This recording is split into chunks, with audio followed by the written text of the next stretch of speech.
You have 2 million followers on TikTok. No, almost. Almost. I feel like a brand would not steer away from someone who like has like loads of followers but a low engagement. Oh God, this is a proper job. There's like a rate for like a TikTok or a reel. What is your rate? Lauren Whelan, thank you for joining me. Thank you for having me. So the last time we spoke was in the Go House. Yeah. Which, to just explain to people, it was a luxury co-living space for content creators. Yeah. And I came to visit kind of tail end of maybe the first, after the last lockdown, we were kind of opening up again. Yeah. But what was that experience like? It was really cool. It's been so long. Like obviously it was just like 5 years ago now, which is crazy to even think how far I've like gone since then, kind of, and what has come from it. But it was a mad experience. I think it was weird because obviously it was COVID times and we were actually with people. But it was really nice to be around like a group of creators that did something similar, because like I'm from Carlow, there wasn't really anybody doing that type of thing. And it was kind of hard to like explain it to my friends or like ask them to help. And obviously I couldn't, it was COVID as well. But it was just a really nice time to be with a load of people in one room. Well, not in one room, in one house. We're sharing rooms, to be fair. But it was a really good experience. I think we all bounced off each other. Yeah. But yeah, it was kind of mad. It was crazy. Did you come out of it thinking, I've learned more about social media and the algorithm and how it works and how to get bigger numbers? No, it wasn't even in that way. It was, we didn't even focus that much on like numbers and like following and stuff. It was more just about how to like make content that we actually wanted to make. So like there was loads of different people in the house that did like had different niches and filmed in different ways. Like some of the people like filmed on like actual proper cameras and then edited on their computers, and I just recorded things on my phone and like threw them up. So it was nice to kind of be around people that did things a different way, and I learned from them and how they edit, and they gave me tips and I gave them tips, and it was really good in that way. Got it. So tell me about growing up. Did you have other jobs before you got into social media? So we were saying this previously, but I was 16 when I started posting. So like I was just in TY and I was bored, so I was posting whatever. And at the time, like I was just in school, so I had like a part-time job. I was coaching gymnastics. Okay. And then when COVID hit, it was when I was first approached by an agency. So that was like my first, I suppose, first proper job, I suppose. And I had that all through college. So that's been my only job, was that, a gymnastics coach. Got it. Yeah. So you have 2 million followers on TikTok. No, almost. Almost. Tell me, how does one build a following of that size? Maybe people will kind of like cringe at me a little bit when I say this, but it is a lot of hard work to, get to. It's big numbers, and like it's actually crazy to even think that I have anything close to that at all. I never thought I'd get that far. It's a lot of consistency, kind of understanding trends and stuff like on TikTok. Like obviously Instagram is completely different. Like my following on Instagram and TikTok is really different. It's different numbers. It's like really hard to like understand, but like TikTok, I feel like I've just kind of understood a little bit more.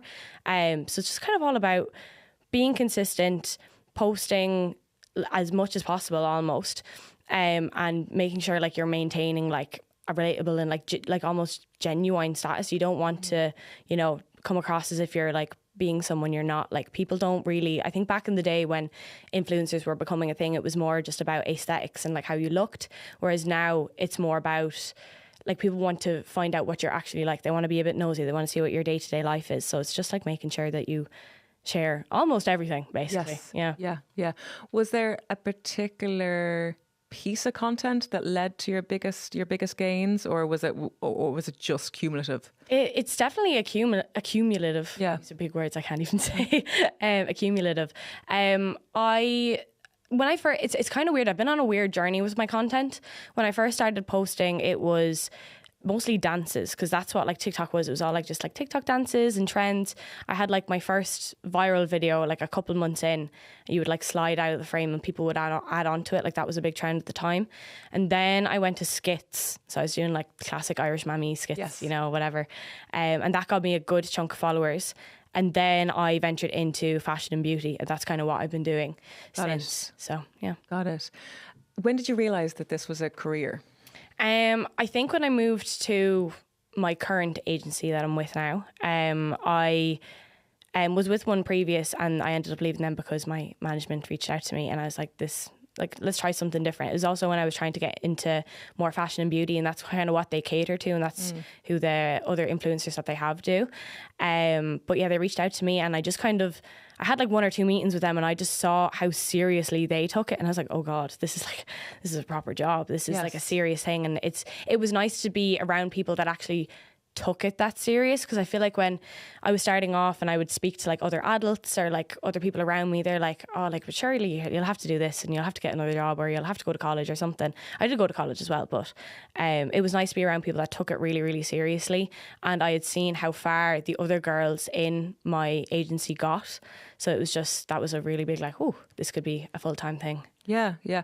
And is there any fear that goes alongside that, though? Do you think, because people are saying this, in one ear, you've got people saying, get a real job, and then in the other ear, your agent saying, you could be this, you could be that. Yeah.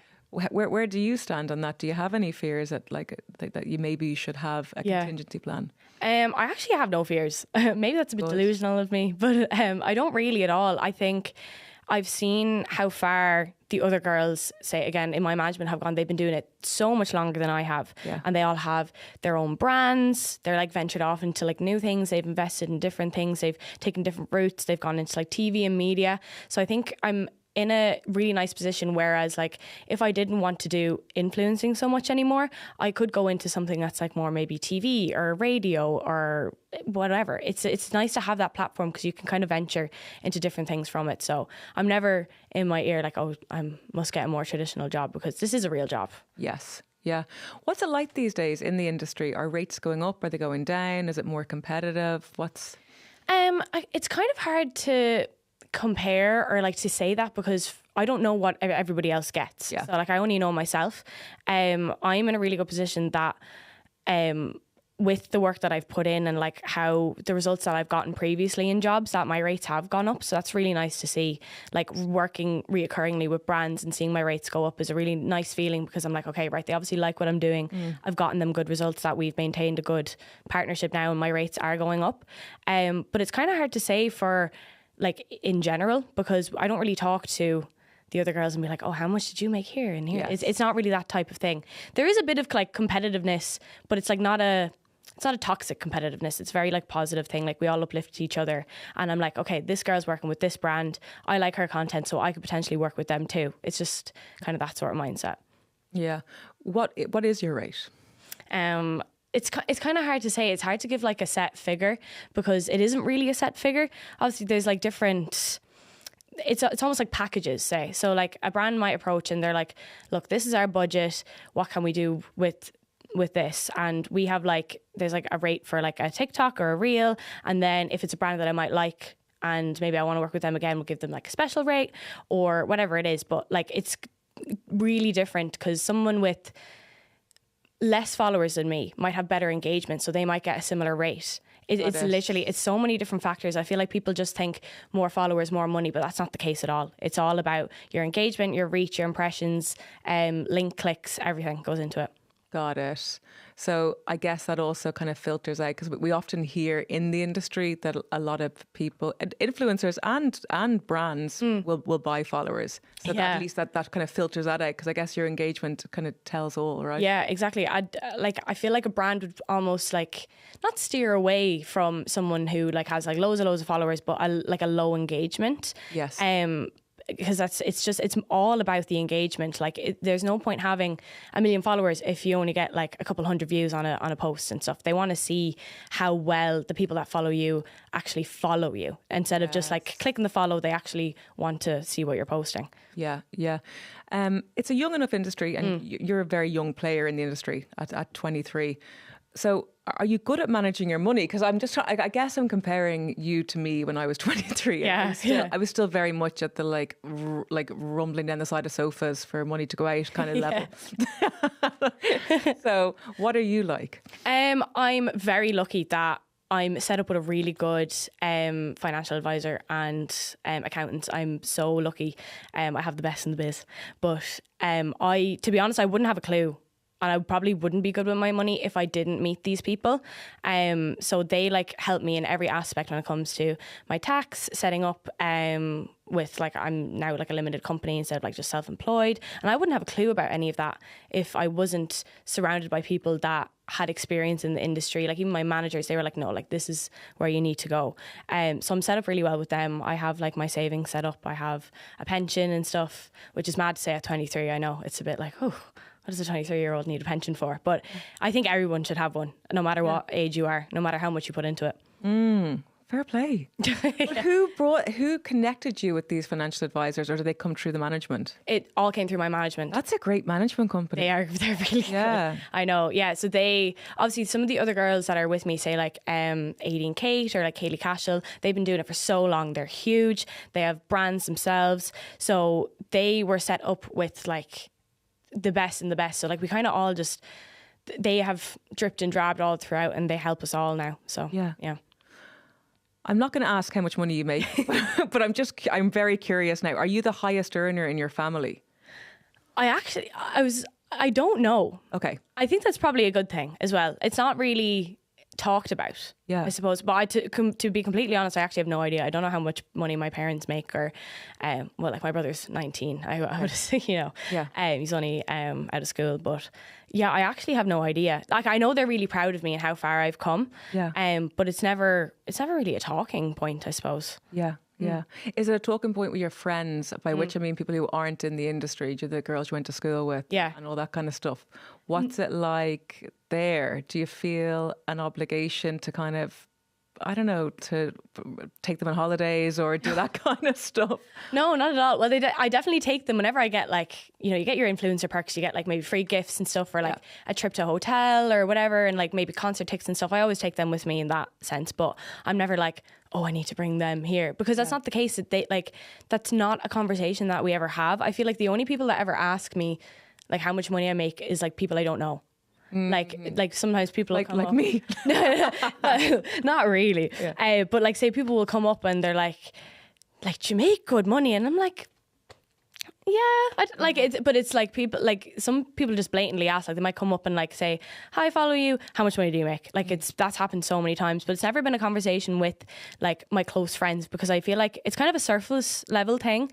I don't think it's not really relevant in our friendship with how like, close me and my friends are. So yeah, they get their little perks. I give them some gifting and stuff sometimes. I get like little makeup bits and concert tickets and stuff. So that's, Yeah. But again, as you were saying earlier, it's people definitely underestimate how much work goes into it. Yeah. They really do. Like to just even get one follower these days, it's like, for real. It's hard work. Like, and you mentioned the consistency. So like how many hours a day would you be putting in? I suppose it's all kind of different.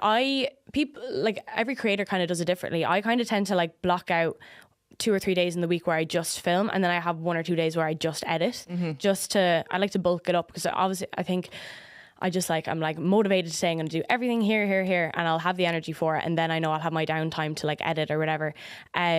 But it kind of varies, I suppose. Like I try to post 3 times a day on TikTok, and then Instagram, it's a little bit different. Like you can post here and there. But then I have Snapchat, which I try to update regularly. So that's kind of just like vlogging, showing behind the scenes. And then YouTube, which takes like a good chunk of time. But I'd say on average, like daily, it's probably just about 4 or 5 hours editing and filming. Got it. But then there's all the kind of other stuff. I'd say you probably have to do appearances here and there as part of brand deals, or? Yeah, like sometimes I'll have to like go to things, or there's events and stuff like, so like a lot of brands will have like just influencer events. It might be a new launch, or it could be a dinner. Like not that's nice. I like going to a dinner, like going to a lunch. But a lot of the time it could just be like standing around drinks, but it's like good to like network. And even though that's not like, to other people it mightn't seem like work, but you are like networking. It's not like you're just going out to like have a good time and like, go out and whatever. It's obviously really enjoyable, and it's nice to be around people. It's nice. It's a nice break as well from being at home and just being by yourself, like editing or filming, and getting to go out and talk to people who are like in the industry as well. But yeah, sometimes there's like appearances, going abroad maybe sometimes to film. It's cool. Nice. How do you decide who you do and don't collaborate with? It's really just as simple as whether I like it or not. Okay. Whether I like the brand. I've been really lucky to work with like some of my favorite brands, and like they all come from organic mentioning. So like, say with The Ordinary, I had a really nice contract with them, because when I first started posting, and I still do, I absolutely love their products, but the one product I would always talk about was their hyaluronic acid. Yeah. So like, I love that. It's my favorite product. If you have dry skin, you need it. It's so good.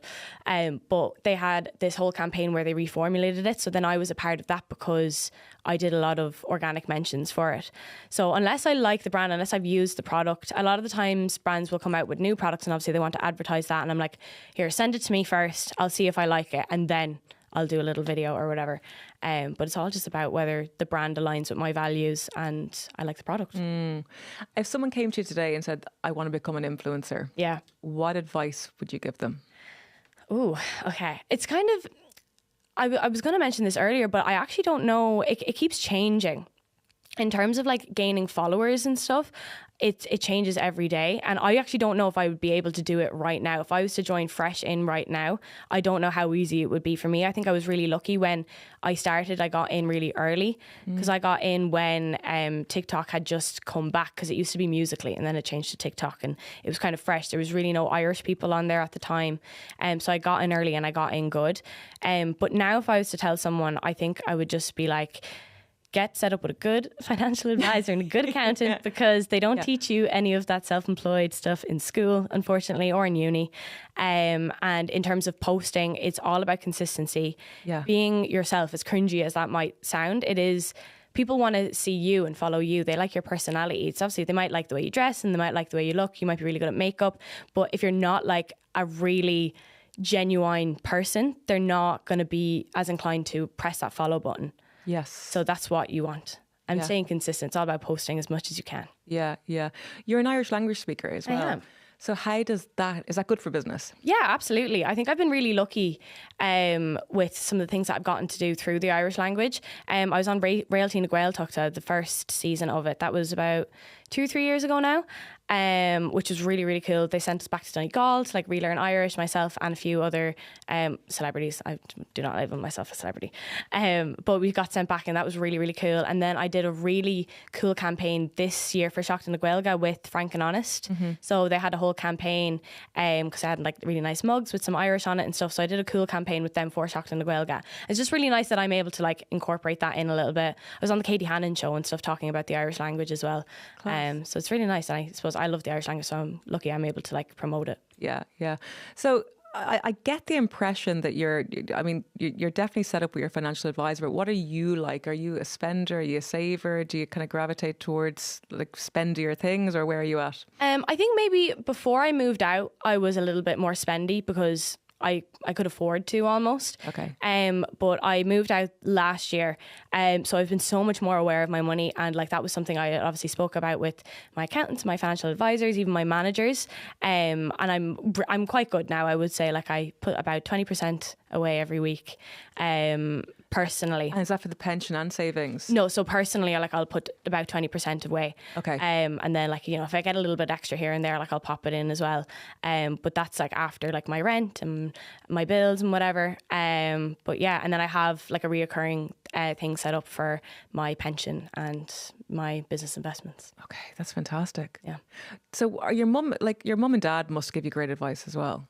Yeah, like, so I'm actually quite lucky. My dad, I suppose, is like an entrepreneur. He's been self-employed. He like is gigging and stuff for years and years and years. So he was able to tell me a lot about that and told me things that I never would have known. And like even things about setting up, like being self-employed, even how much, like the percentage of tax I was supposed to pay at the beginning. I was like, Dad, like, what do I do? I have no idea. This is before I was set up with my accountants and stuff. And I was like, do I have to pay tax? I have no idea how this works. And he was able to give me great advice. And now that I'm set up with my accountants, it's mostly just through them, because you know, they know it best, and they got me set up in different ways as well. Got it. Do you feel that you made any financial mistakes in the early days? By which I mean pricing yourself too low, or anything you look back on and think, God, if I had had the financial advisors on my side, then I probably would have done that differently. Not really for me, actually. Luckily, I was with, my agency I'm with now is my second agency. So I was approached by an agency just as COVID hit. So I was actually never pricing myself. I'd never done a job up until that point. I think I had maybe like 200,000 followers on TikTok at the time when they approached me, but I'd never done a job, so I was never like lowballing myself really. Got it. So they kind of did do everything with me, but I think now that I'm with the agency that I am now, I'm like, oh, I could have got a little bit more for that job in the past, but yes, it's okay. We're up a little bit more now. You mentioned lowballing there. Do brands lowball? Yeah, well, of course they are. Yeah. You know, it's like you're going to haggle almost. You know what I mean? But it's all just about like coming back and standing your ground and not like, unless you like really, really like the brand. I kind of mentioned it earlier. If I really, really like a brand and their budget is only so much, I'm like, look, I really like the brand. I like the product anyway. I'll do it because it might build a good relationship in the future then as well. But yeah, you're not going to try not to sell yourself low even. Yeah. What about financial goals? Do you have any for, say, the next 5 years? Yeah, I suppose I have a few. Like we always want to increase, you know, every time. As I kind of said, I'm lucky that I'm in a position where my rates have gone up as I've built relationships and stuff with brands. But I think maybe in the future I have a few like investment things, like potentially like maybe an investment property or something like that might be really nice. I think that's the one thing I have on my goals. And would you buy your own place, do you reckon?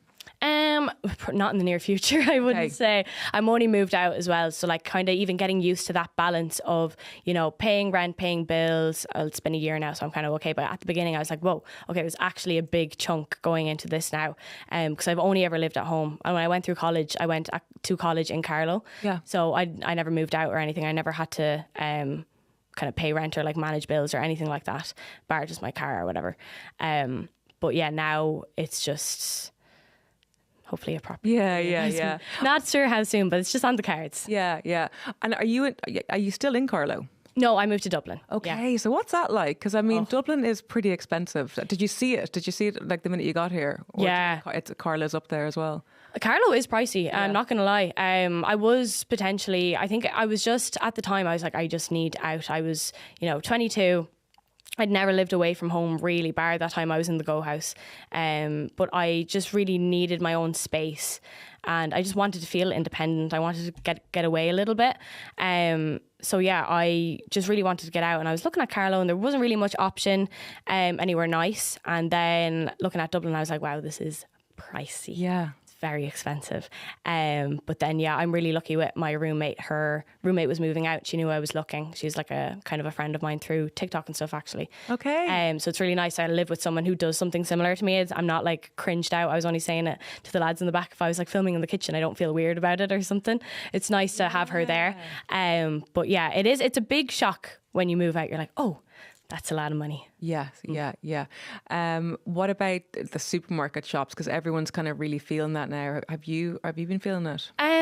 Yeah, when I was living at home, it's not like I didn't pay anything when I was living at home. Obviously, I actually kind of had like an office in my house at home. So I was paying a little bit of rent to my parents. Yeah. And I would do the food shop for myself. But since I didn't know actually if it was the like supermarket prices from Carlow to Dublin, but it's definitely gone up. Me and my mum were only talking about steaks. Like steak used to be like €7.50 and now it's like €10.50 and I'm like, wow, it's wild. I know, it's ridiculous. Yeah, I know. Yeah. So getting into a few of the things. So you're wearing like some beautiful jewellery today. Thank you. So you've moved into fashion. Yeah. Do you ever cough up for like big spendy fashion pieces, or do you like looking for a bargain? I'm a bit of both. I love secondhand. Most of the things that I buy are secondhand. A lot of my jewellery now it's actually just I have a collaboration with a jewellery brand, so that's what most of it is. Okay. But I definitely have like invested in like a nice bag and stuff when I could. But I'm always like, I always shop on vintage charity shops. Vestiaire is really good as well. I like a little secondhand bargain. Yeah. What's your strategy? Do you watch? Do you heart and then come back, or do you buy straight away? Well, if it's something that I've been looking for ages, I'm like, I need to get that now because Yeah. But no, vintage is really good because you can like things and you can like send in an offer and they send it back and stuff as well. But yeah, I always like to send in a little offer. I'm like, please give me this. Yeah. What's the last thing you bought? The last thing I bought is I got it on Amazon. It's like a little mirror for the back of your phone. So basically it's like a secondary screen because I record everything on my back camera. Okay. So it's a secondary screen that mirrors what's going on your phone, and it sticks to the back of your phone so I can see what my back camera is recording. Does that make sense? It's like, I feel like I'm in the movie Inception. I don't know. So, right, my phone is here and you are me. We're recording right now. Yeah. And this is a little screen here, and I can see everything that's going on here on a screen here. So I can still record on my back camera and get the good quality, basically. Okay, class. Yeah. So where'd you get that? Literally on Amazon. I saw one of the other girls, Charlene Murphy, I don't know if you follow her, but she posted it. I was like, I need one of those. Yeah. Because I always record on my back camera and then I'm like, I'm not centered, or maybe it stops recording and I don't notice, which has happened to me so many times. I was recording on holidays and then my boyfriend walked past and he's like, that's not recording. And I'm like, oh my God, I've been sitting here for half an hour. Yeah. In terms of the gear and the kit that content creators buy, are there different levels to it? Like, can you really go all out on that gear and kit? Oh yeah, things are quite expensive. You can get very expensive cameras. Now for me, I just record everything on my phone. Everything in terms of like TikTok and Instagram and Snapchat and whatever, that's all on my phone.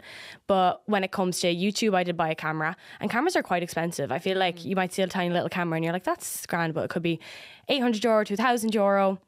But it's really good to like invest in your equipment. I'm pretty simple, but I know a lot of people that do record everything on actual proper cameras. They need to buy like special dongles and stuff to transfer things, battery packs. You have different tripods. There's a load of stuff. You wouldn't even think like, and I've only started like accumulating a few things now from watching other people do what they do, and I'm like, oh, that's a great idea.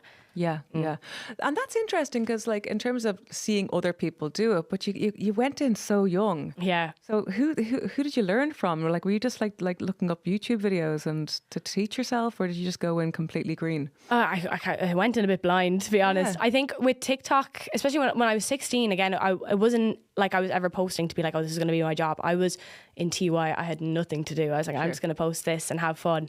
And then things kind of took off. So I just kind of stuck with that for a while. But then when I wanted to kind of change my niche, so I went from dancing to skits to fashion and beauty. When you get to like fashion and beauty, you kind of notice that everything is a bit more crisp. It's more professionally done. Sure. So I just kind of looked at other people that I follow and I looked up to and saw what they used. And I was like, okay, I'll try this. And yeah, it was all just... I'm basically being influenced by other influencers. Yeah. Have you ever encountered snobbery about being an influencer? Yeah, of course. I think it's just kind of maybe ingrained in Irish culture to be a bit begrudging when it comes to anything that's not really traditional, I suppose. When I started, I think I remember I did an interview and then there was like a post about it on a tabloid. And there were all these comments about it under like on Facebook. So, and they posted the link to Facebook and there were all these comments and it was all just like people being like, that's taxpayers' money. She does nothing, gets everything for free. And I'm like, that's not the case. It's really not the case. And it was kind of disheartening to see that.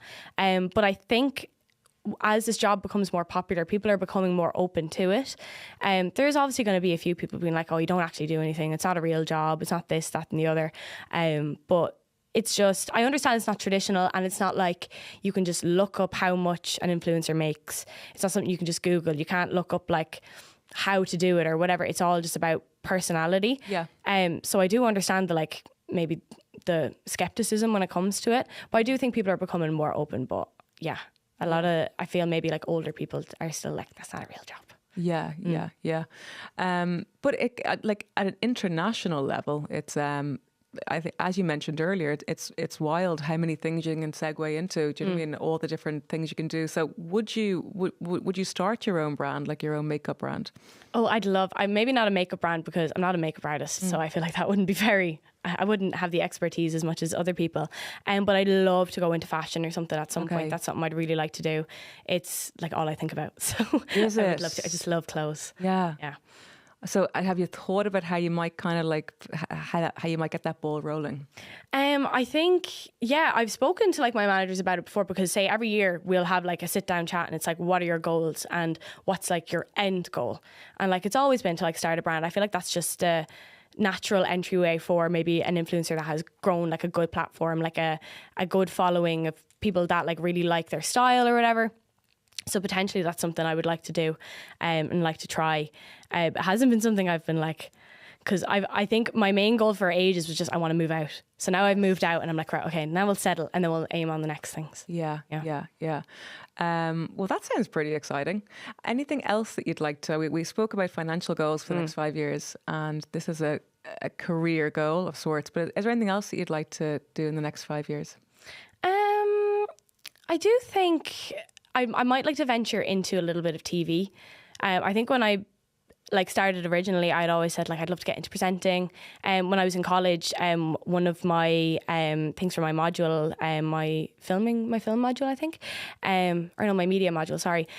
We had to do like a course with a local radio station. So like everyone was paired off into groups and they did like one show a week for like an hour on our local radio station. So I did that, and then from that I actually had then a weekly segment on in the radio station, and then I had a podcast with the radio station as well. So that was really cool, and I really, really liked that. So that's something I'd really like to do, because I just like talking. So I talk all the time. I probably talk a bit too much. So I think that would be a good career for me at some point. And so many have made that transition. Yeah, mm-hmm. You see, like even Miriam has Miriam Whelan. She has her own show in Cork. Casey Campion as well. Darren started social. Exactly. Right? Yeah, it all just it's kind of just a natural entryway, because if someone's good at like talking and staying consistent, and even knowing a lot about current affairs, like pop culture, all that thing, like that's something I'm on my phone all the time, so I know a lot about what's going on. So I think I'd be good at radio or TV or something like that. Yeah. Hopefully.